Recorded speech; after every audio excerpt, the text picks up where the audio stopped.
Welcome back to What Up? What Up? What up? Today we got another one-on-one interview. First we got Daniel, then we got Kevin, and now with the trifecta. Are you the middle child or how does that work? The brother I am the of those last two. child, actually. The last child. I am the last child. The last child. Sheesh. Oh, Yeah. damn. And I'm taller than all of them. Yeah, it must be nice. In my family, there's 5 of us, and I'm the short one. I got the short gene. Everybody else in my family's like 6 feet tall. I'm the one that got 5'7". Yeah. So do you go by Kenny or Kenneth? Which one do you go by? Like prefer? Well, for family, it goes either way. I mean, at this point, everybody knows me by Kenny. So Kenny. I just, Okay. Yeah. I get you. So let's start from the beginning. So from the beginning. So those that know, like if you didn't hear me, I can't talk. My brain farted. So you are related to, as I know, to King Sus himself, Kevin, and one of the legendaries, Daniel, and you are brother of the white whale, the white buffalo that we will get on the podcast one day. That is the legendary 4-2, Joel. We got everybody. We got the bison one day showed up, the reluctant bison, but he's still bison now. He's going back to be reluctant, but we have yet to land the white whale. That is Joel. So if you want to start from there, so what was it like growing up, in that with all the crazy, with that, so being the last one. Oh, man, let me tell you. I guess I was a little spoiled. I'm not going to lie. I was a little spoiled back then. Because I was the last one. Mm-hmm. Whereas the others got different kinds of treatments. But, I won't go into that. But, Yeah. Not trying to dox out anybody. It definitely was crazy. I mean, occasionally we'd have the occasional fist fight every now and then, fight club. But because you're a family of all boys, right? Like of all brothers. Huh? Because your siblings are all brothers, right? Or do you have a sister? Yeah. Yeah, all brothers. Okay, yeah, that makes sense. Yeah. Yeah. A lot of testosterone, pal. Oh God. Kevin, Danny, and the legendary Joel himself. A legend. God. Living together with him, honestly, I missed it. I'd like to go back in the day and, fight with him, bicker at him, debate him. Yeah, because I remember when I first met Joel, I would come over a lot. Like we'll go down the street, go to his yellow house in the corner. And yeah, I would see you too, Kevin. Usually, me and Joel walk to the patio. The trampoline would be like on the side. You go through the little park garage. It goes to the door. Then you'll have that not lobby, but that side room. As soon as you open the door, and then the left would be the kitchen, and then the right would be the living room area. And I remember Did you talk about? I'm sorry, Trey. I just gotta clarify this. Is he talking about Madison or is he talking about Susan? I don't remember the street names. To be honest, I want to say Susan because I remember it's the corner house.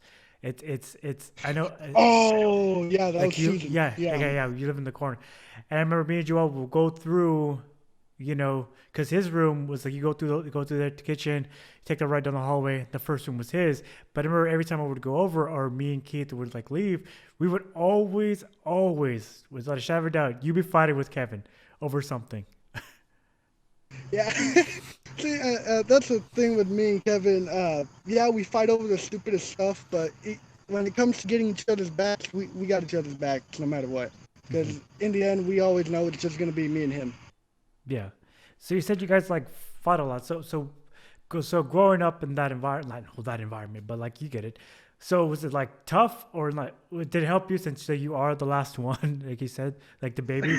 did they give you a little an extra little? Just to let you know what's up? No, in fact, they gave me a disadvantage because back then I wasn't exactly the brightest color in the bot, but even then I was still able, because I was big back then, so I was able to hold my own. So granted, I didn't like fighting, but when it came down to me and Kevin, it's like, what? How do I feel like making him mad today? Yeah, a So lot of I back was and always forth. Yeah. antagonizing. Yeah. It's same like with my siblings, like Audrey and Jacob. Jacob's the baby of the family, like you are. And it would be the same thing. Like they would, for some reason, they would just find a way to push each other buttons just for no reason. Like we would all be chill, be quiet, but them two are always like butting heads, just out of boredom. Yeah, God, yeah. Out of boredom. God. Uh, oh God, that reminds me of that one time. It was during Hurricane Donna, and we were stuck in. I think it was Madison. Yeah.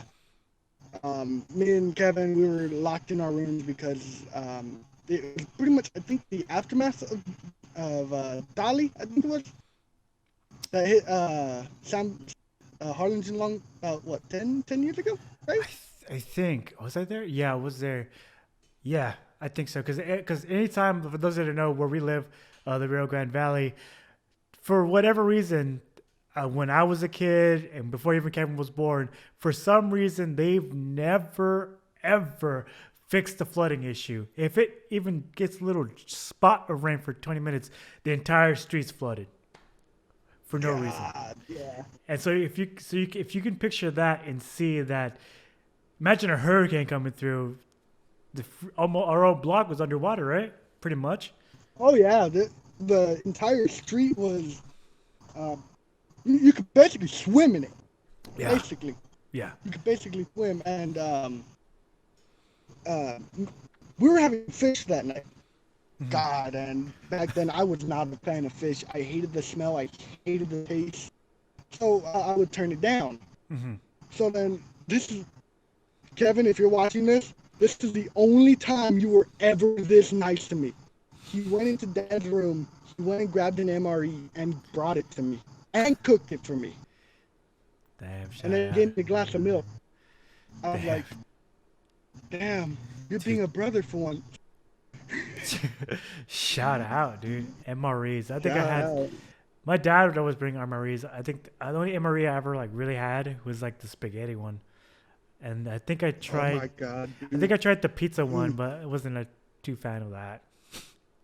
Nah, I didn't like the pizza one. But I can tell you now, MREs are good. Man, I'd love to try some again. Yeah, my dad got the box. Let you know. Shout out. Like Justin, like he's a big fan of MREs for some reason. Like he's obsessed with them. Like he obsesses with it. So I mean, I don't get it, but hey, do you? So growing up, like, so take me through the progression. So how was it growing up that with like just butting heads with Kevin? Did that like bond Hey, carry buddy, you through? have to talk louder, man.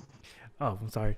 Did that bond grow stronger for you, like through middle school and in high school? Like, would y'all like? Were y'all in the same grade, or is it like a 2-year difference or a year difference? By the time I got into sixth grade, Kevin was already in his final year. So, because we're 3 years apart, that's why.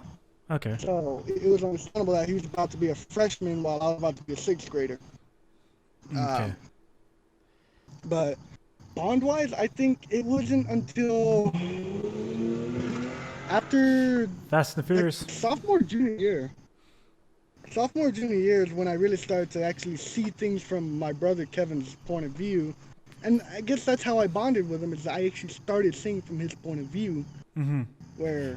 Whereas back then I would always be closed-minded, just not really think about anything, just doing it. Yeah. Did I he see a pile of dirt, let me eat it. did he do the big brother thing? Did he invite you to come hang out with his friends that he had at the time, or did he just like, nah, go find your own friends, get out here? It's a shady type deal. That's how I'm gonna put it. It's kind of Okay. shady. Well, 'Cause he I've is met- Kevin. He is Kevin. Yeah, I've Shout met out. like three friends of his in my entire life. Mm-hmm. I've met his girlfriend once. God, man, she was. Whew, Hey, wouldn't want to mess with her. well, just by the stories that he's told that the situations he's got himself into, I just could imagine. Oh man, I don't think he tells enough stories. But I'm pretty sure he's got a lot more in the chamber. So, oh yeah, let me tell you this time so me, Kevin, and one of his friends, I think it was a female friend, mhm. we were going to this abandoned coal mine in Harlingen. Well, not Where? mine, more like building. Sorry, my bad. Oh, It where in was Huntington? off of Commerce. Off of Commerce. Commerce. Is that like I'm not sure if it's there is anymore. is that old industrial area that's still there? I think I was told it was a old coal mining building. So I was like, okay. Because the only thing I could think of is that one section, that quote unquote industrial area of Yeah, Harlingen. yeah, like it was a white tall building. Yeah, yeah, I get you. Yeah. So we went and going into exploring. My God, I never felt so pathetic when Kevin's female friend picked me up, like full body picked me up, and got us onto the next floor. I was like, "Am I that light to you?" Because back then I had prided myself on my weight. Like Yeah. I was a heavy boy. I was a solid 290, almost 300 pounds. Whoa, And really? she lifted me up like nothing. Damn. I was like, oh, my weight. You're definitely So, like, oh, Yeah, I God awful after that, but you know what? I got into shape after that. yeah. They really come to Jesus, but I'm like, yeah, let's do something about it. So continue on with the story. So you're saying you watched through a mine was Okay, so first floor that was nothing. I mean, we had our little makeshift masks, made of cloth, water, and we're wading through because we were scared of, the what do you call them? The carbon fiberglass floating in the air. yeah. I don't know. I'm probably still dumb about that, but I as don't we know wade either. I'm not through- smart enough. Yeah. We're all smart in our own way, Trey. Yeah. As we waded our way through to the second floor, we're outside onto the second deck on the open air portion, and there's a partial ladder going about that way, and then there's this big gap, and then there's the wall. So this is where my amateur skills of parkour came in. Of course, Kevin did it with ease. His friend did it with ease. We were like, okay, I can do this. I got this. I've been told that if I do it, I can do it. Yeah. So I do it. I fail the first time. I tried again, but I catch myself onto the frame, and that's when Kevin's buddy helps me up, and that's when I was scarred for my life. Damn. So like, was this like during when you were in high school? Or you just like y'all would just go explore like random old abandoned buildings during this time?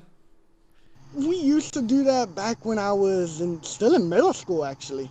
I was about 7th going on to 8th grade. It was summer vacation. Dang. So, Trying to think. at What least would I me think and, that's when it was. I don't exactly remember. I'm trying to think. What would me and Joel do at the time? I think me and Joel just.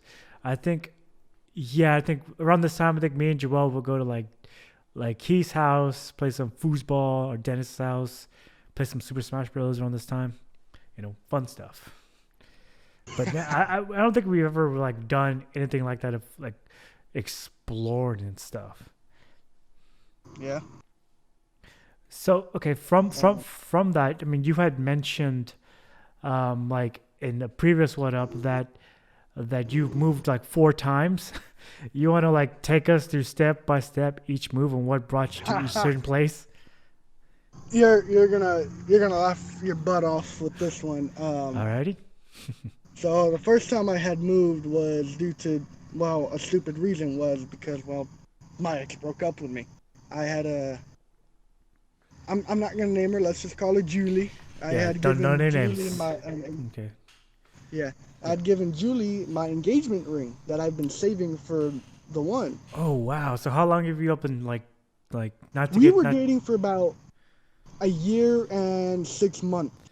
Okay, I mean that's reasonable. Like I almost did the same thing. Yeah, I mean, So I thought it's about time. I mean, we dated for about a year and 6 months, and yeah, I like think that's pretty solid. don't feel bad. Like there's some people out there that've been together for like like 9 years, 10 years.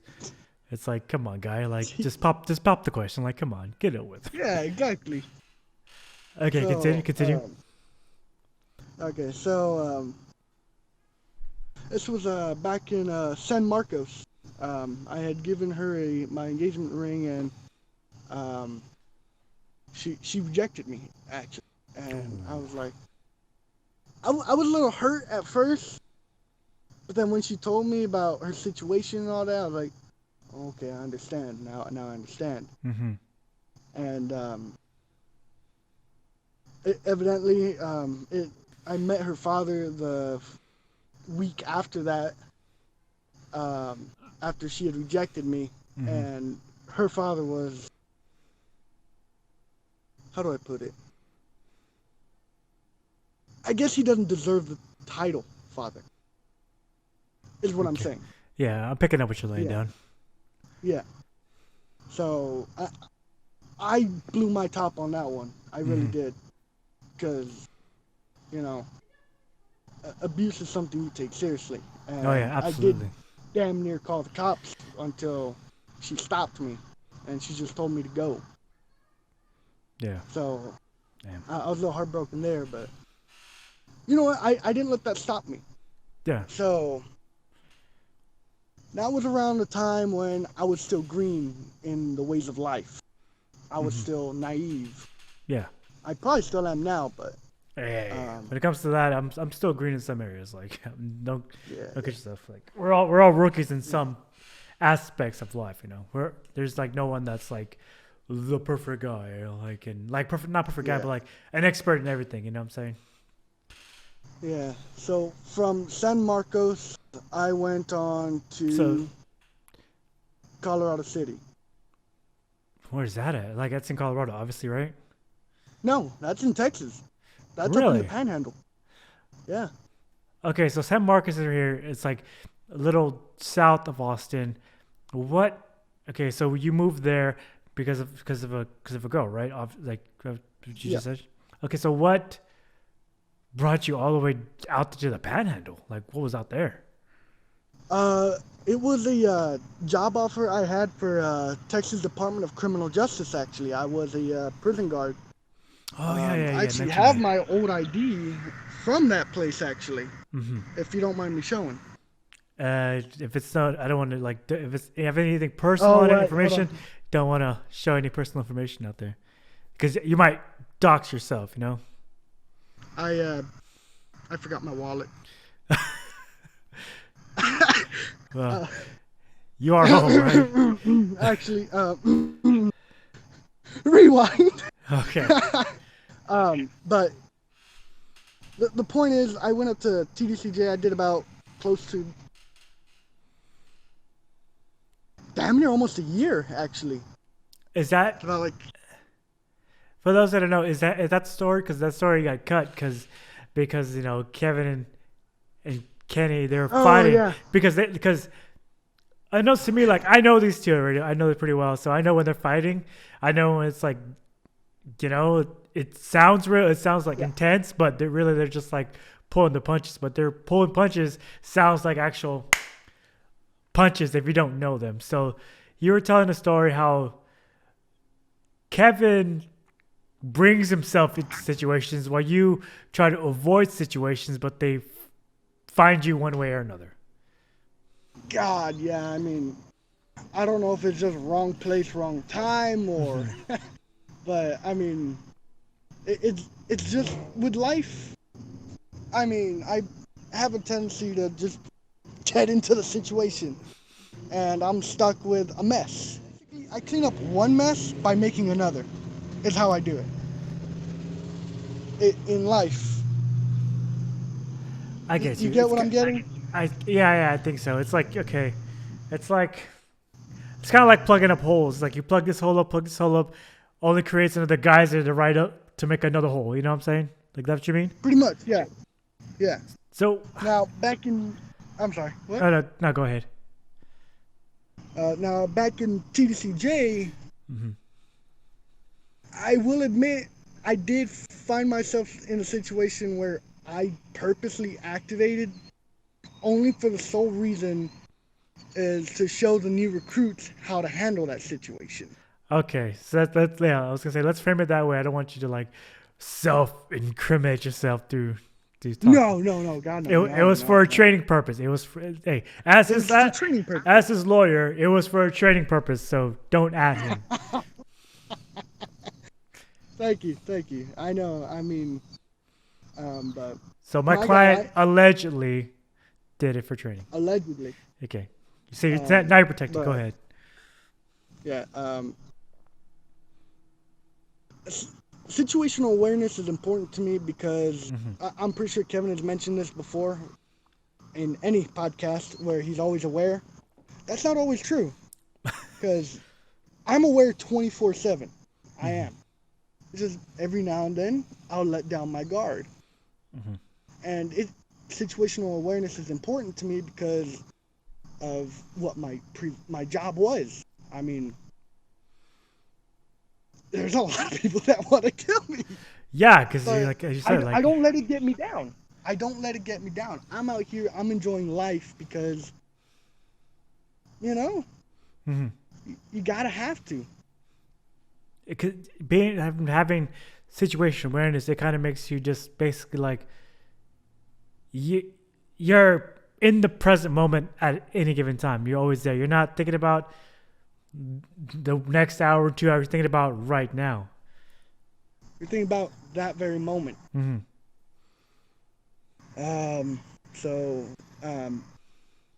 situational awareness is important for, well, really anything.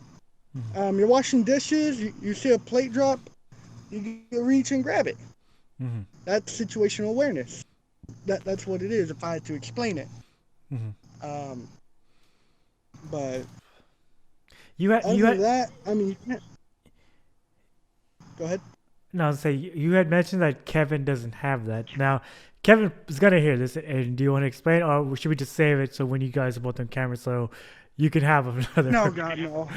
I would get sick and tired with voice. The reason why I say Kevin doesn't have it all the time is because he's only human. Well, yeah, we're all human. Yeah.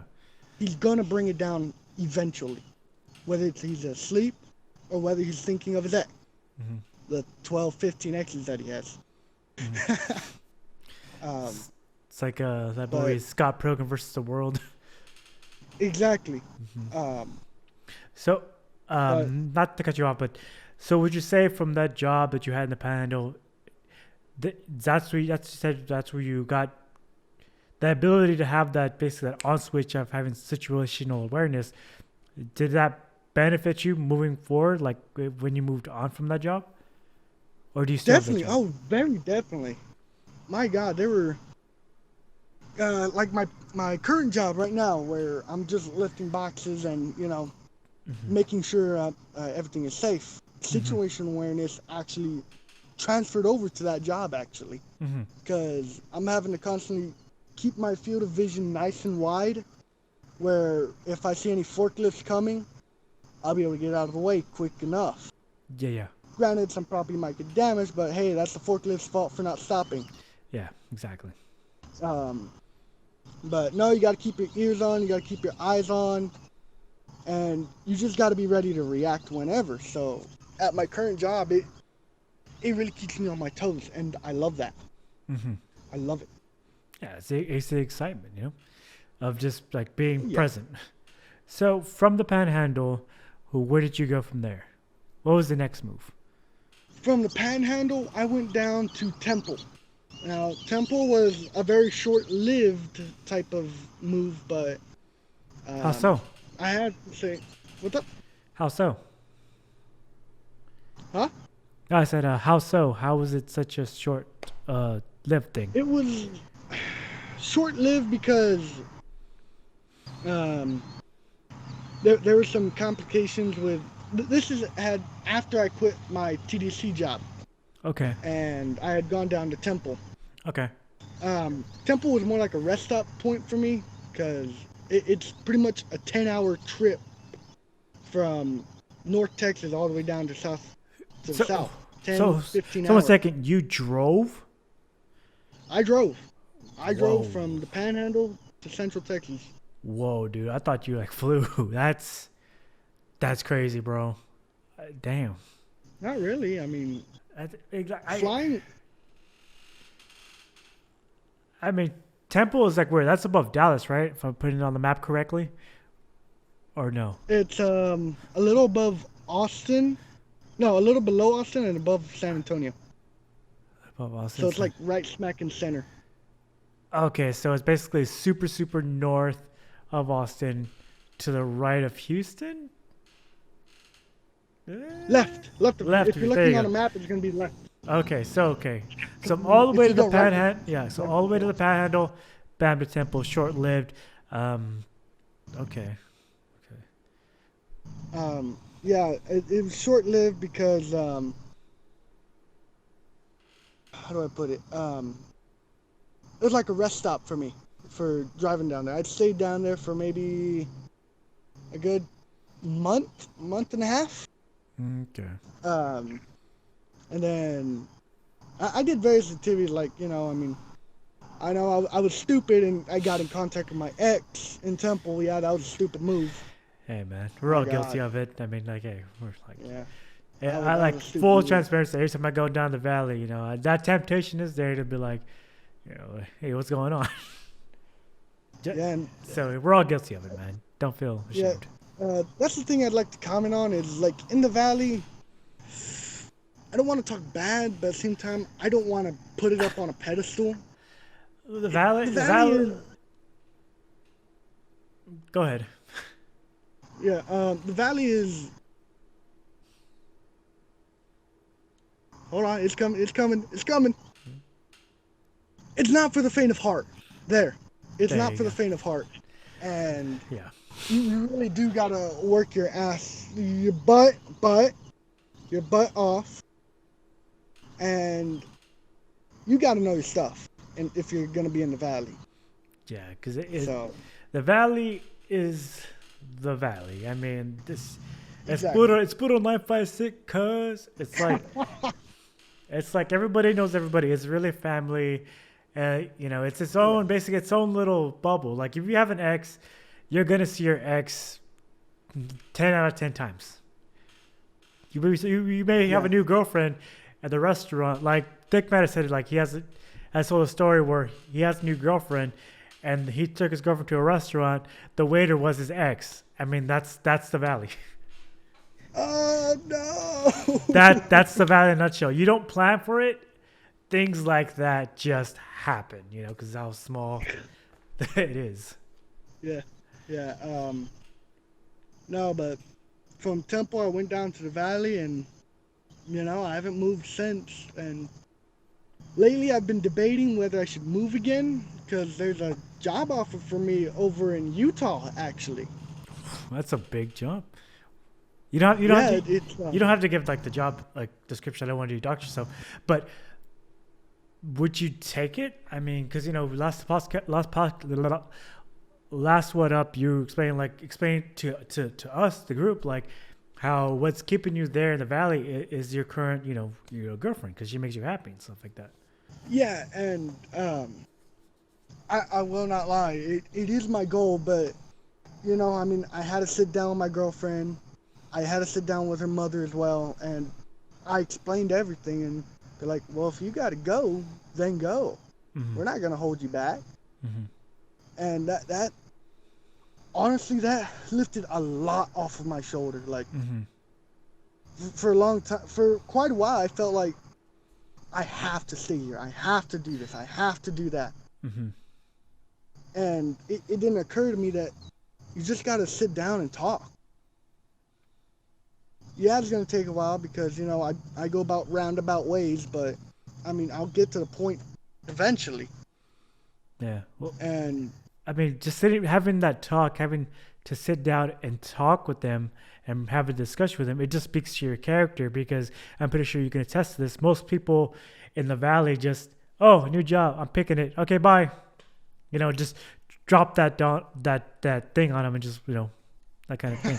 So you had the common courtesy to sit down and have a talk like, hey, this is a thing. But would you take it? Like like, and just leave? Like, how would you handle that? Like with everything, not to bring up the climate of the world, but like, how would you deal with that? Would you fly there? Would you drive there? I mean, like, I how? drive there in a heartbeat.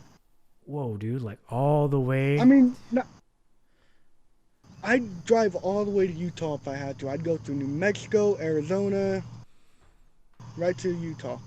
Granted, this job is a bit, a little out of my league because it's, I'll just say it's marshals. Wait, marshals? Like the U.S. Marshals. Oh, okay. I think I picked up what you're laying down. I don't want to Yeah, and detail too I'm much. going to be honest. U.S. Marshals was something I always wanted to be, and I had the opportunity to take it. Mm-hmm. But something in here and in here is telling me no. Mm-hmm. Because if I go to Utah, everything I have here in the valley will be gone. Mm-hmm. Because I don't know about Kevin, but I don't exactly have a lot of friends. I don't have a lot of people I associate with. And I I mean, certainly don't have his connection. Yeah, I mean, Kevin has a lot of connections. Like, I can speak to that. Like, I don't have a lot of friends myself, but I just have like my circle is like tight knit. Like, I'm more like have real ones. Like, okay, everyone's here. Okay, cool. That's all I need. I don't need to be like a social butterfly, making friends here and there. Because I feel that. like as you mentioned, like your brother Kevin, he is the social butterfly. He is making connections, even though you see, we like to like really poke fun at him for it, but it's because like he is like that. Like he does it for a greater purpose. Yeah, I mean, But yeah, like I get what you're saying, because like when I moved up here to Austin, it's like the way I can example I can give is kind of like being an astronaut. You take everything to load up that rocket to shoot off into space. It's gonna take a lot to get there. Pretty much damn near everything that you got to get to space. But once you're in space, you won't know to actually get there. And then when you get there, you cannot help but to do what? Look down at Earth and realize, and ask yourself, like, Man. was it worth it? And that's the question everyone's got to be asking themselves. Mm-hmm. Was it worth it? Yeah. Because there's pros and cons to everything. Yep. Science has pretty much proven that. Yep. Now, I'm going to go off of your analogy, Trey. Go ahead. When you pack up and get on that spaceship, you are leaving everything behind. Mm-hmm. You're leaving the life you had. You are leaving friends, family. And you're going your own way, your own path. And when you reach that peak, you look back. You're like, was it worth it? Mm-hmm. And some say yes, others will say no. Yeah. But only you can look back and say, that's right, I did that. Yeah. Because looking back in my life, I'm not proud of some of the things I've done. Yeah. But you know what? I'm alive, I'm still breathing, and I'm going to do everything I can to keep on living. Yeah. It's more of like, because the mindset I've always had, it's like, leaving no stone unturned. It's like I would rather live in a world of talking about things I did than be sitting on my couch thinking of what if, Mm-hmm. But like I said, there is pros and cons to it,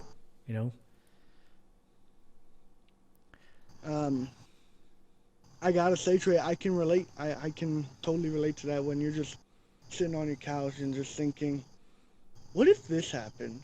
Yeah. And how would it go? Mm-hmm. It's just, for me, that's natural. I mean, I think of every situation possible, and I run it. Mm-hmm. So, I got a question for you, Trey. Go ahead. So, how was it, like, moving to Austin from the Valley? How was it? Like, was it, like, thrilling, or was it, like... At first, it was, like, to be honest, scary, because I got the job transfer, didn't think I was going to get it. I got it. Thanks to a friendship I had I was able to live with them for a while I was up here. Like, to be honest, the job that I got, I didn't know what I was gonna do. Like, I didn't know what area until I actually got to the station itself. And then when I found out, things just lined up perfectly where I just got flat out lucky, you know. But Whew. yeah, so I that mean, it's going, like man. that kind of eased everything onto. But I think the first couple of years, it went great.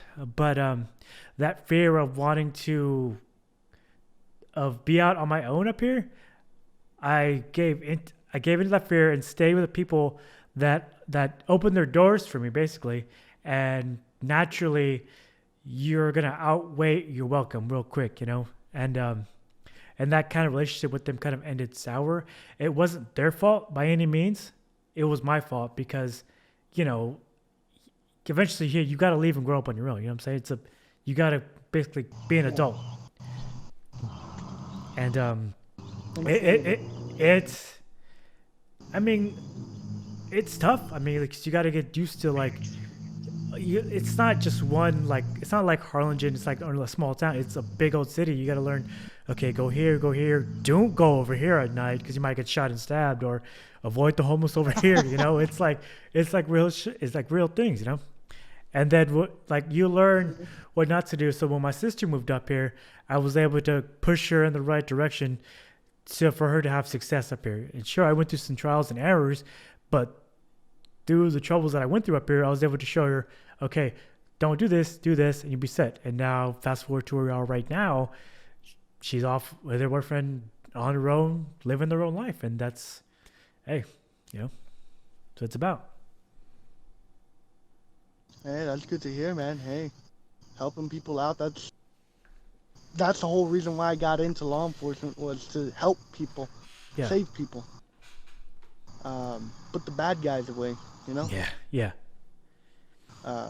But nowadays, I'm seriously, you know, just making life choices that normally I would never consider. Mm-hmm. So would you say that decision that you talked about, the Utah decision, we'll call it, is there a time step on it? Like, is there a deadline? Would you have to give a decision on it, or? Actually, not really, because the application opens up in February. Okay, so there's still time. And I still have time, but I think the closing date is at the end of February, or halfway through end of February. Okay. For applications. Because the application takes place in Arizona, but the station is over in Utah. Whoa, so you have to apply, then you basically have to go to Utah? Yeah. So it's basically it's not a done deal. So basically you would just drive to Utah for, like, essentially a tryout, right? Essentially, yeah. Man, that's a lot of fucking guts, bro. I don't know if I could do that. Yeah, I know. If I pull it off, though, man, it's like I'd be making a dream come true. It would be. But that's tough, though. I mean, like you mentioned, it's tough to have that, basically that carrot out there. It's like, okay, have an opportunity to try it out, but my mind and my heart's telling me, hey, man, don't do it, man. Don't risk it. Exactly. That's the trouble I'm having. Like, yeah. I know I can do it.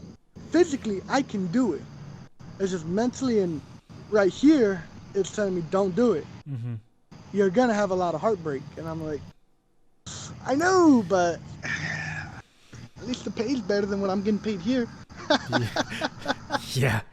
But, you know, I mean, that's honestly one of those things where it's like, man, you got to make a decision on yourself. You know, it's like one of those things you got to, like, have, like, a sit down with yourself and honest conversation. It's like, because if you ask me or your brother or everything, or your girlfriend, it's like they can tell you one answer, but at the end of the day, it's like, fuck. You dropped your phone. Sorry about that. Yeah, you're good. Like, would you want to risk it?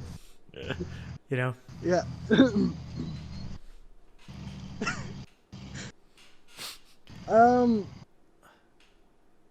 Honestly, this is one of those moments in my life where it's a crossroad for me, and Absolutely. Because like, I'm honestly, I'm scared to make that decision. To be mm, honest. mm, like to be honest, like when I moved up here, everything lined up perfectly where I got lucky. But it's no secret. Like Austin has a big homeless problem. Every day, you drive by that, you see the tents underneath the highways and stuff. It's a reminder to me that hey, some people move up here, and it doesn't pan out the way you think it is. It's a lot of risk. So it's like anytime anybody comes to that crossroads decision like you're at right now, it's like sure I want to say hey go fulfill your dreams, do this, but I would be remiss to not tell you there is a choice, a path for it to go wrong, and then you're stuck. Oh, anything can go wrong. I mean, even writing notes or whatever. It's like, from my experience, I've noticed a lot of things go wrong without me even realizing it's going wrong. Mm-hmm.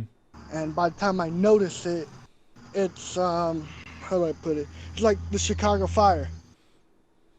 It's so big I can't really put it out. Okay, I get you. So I get you. So, um, so you mentioned right now. I guess the perfect segue into this. You said you've written a book. Now we've talked to Kevin, your brother, and he's into writing as well. So what got you both into writing, like writing novels and writing books? Was it just did you do it because of your brother, or because it's just something that you want to do on the side? Originally, I did it just for fun, really. Mm-hmm. I wrote a little sample piece. It was called first it was called Zero, Mm-hmm. and I was, I released a little sample. Some people liked it, and their criticism and comebacks were nice. They're pretty good. They said, "Hey, this is a good read. Is there another chapter?" I'm like, no, but I can make another chapter." Yeah. And then it just went on from there, and then another chapter became another chapter became another, to Mm-hmm. the point where I had like 15 chapters, and I closed the first book, and I start making another Mm-hmm. to continue the story. I was, how do I say? As I was writing those chapters, I learned to love writing. I really loved it. Mm-hmm.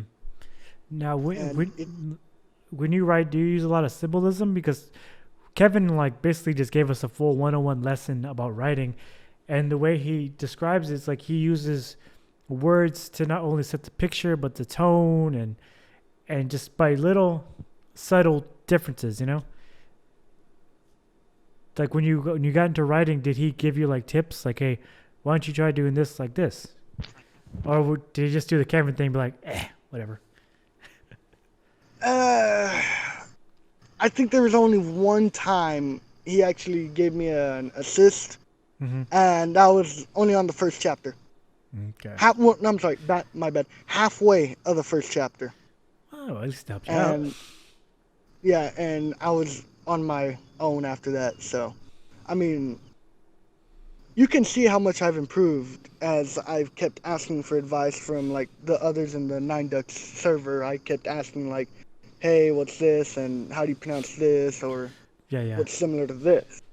Now, is it true? And Because we've heard from Jin, saying that your brother Kevin is a savage in the Nine Duck server. That he's telling people off left and right. Is that true? if I'm gonna give an example, I'm gonna need permission for one cuss word. No, okay, you're good. Let it fly. I can what? Yeah, let it fly. Let it fly. Let it fly. You're good. Let it fly? Okay, fly. all right. So, Earmuffs. Go ahead. when I entered the server, I was as green as any newcomer. Mm-hmm. Of course, I didn't have Kenny back then, Kenny the medic. I had some other name like Gordster or whatever. I can't remember. God, it was an old name. Gorster. The first thing he said, "Who the fuck are you? Get the fuck out!" I was like, That's exactly what Jin "It's said. me!" That's exactly what Jin said. Exactly, and Kevin's He pulls some pretty good roasts off, but I mean, he gets roasted more than he does roast. So Yeah. See, like the way Kevin is, like Kevin comes from a great place. Like he'll put a knife to your throat, but it's out of love, just to make sure you're real. But yeah, it comes from a great place. Like if say he's like, I do it, like I'm gonna get you. he'll put a knife to your throat, tell a joke, and then let you go. Basically, yeah. Okay.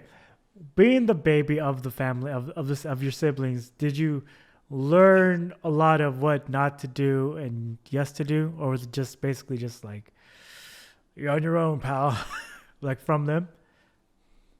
Uh, man, let me tell you one thing. When it comes to Kevin, Daniel, and the legendary Joel himself, 4-2, the legend. right? Joel, I didn't really interact with him much, but I still look up to him. Mm-hmm. You know, I mean, he's a big brother. Daniel, I respect him. Kevin, I learned what not to do from his actions. Like, you know, woohoo! Yeah. Fair enough. Yeah. So, other than that, if it wasn't about women, I was pretty much on my own. Okay, I get you. I pick what you're laying down. Yeah. So okay, So, if there's, I always ask this question at the end of every podcast. What's one thing that you would say, for the people out there for to learn, like through your experiences of essentially being like a nomad, traveling places to places, you're at this crossroads. What would you say to people that are, kind of like not in the same, like in the same situation, but kind of similar, going from place to place? so kind of like to the nomads of the world. Yes. Stay strong, man. I mean, I know times will get tough. It will most definitely get tough, and you're gonna get to a point where you're gonna break, and let yourself break, but don't lose yourself. Remember where you came from. Remember how you started, and just keep pushing on, because in the end, if you're like me, all you got is really yourself.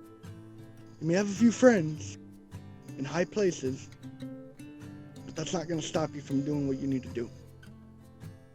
As always, get the mission done, and I'll see you on another podcast.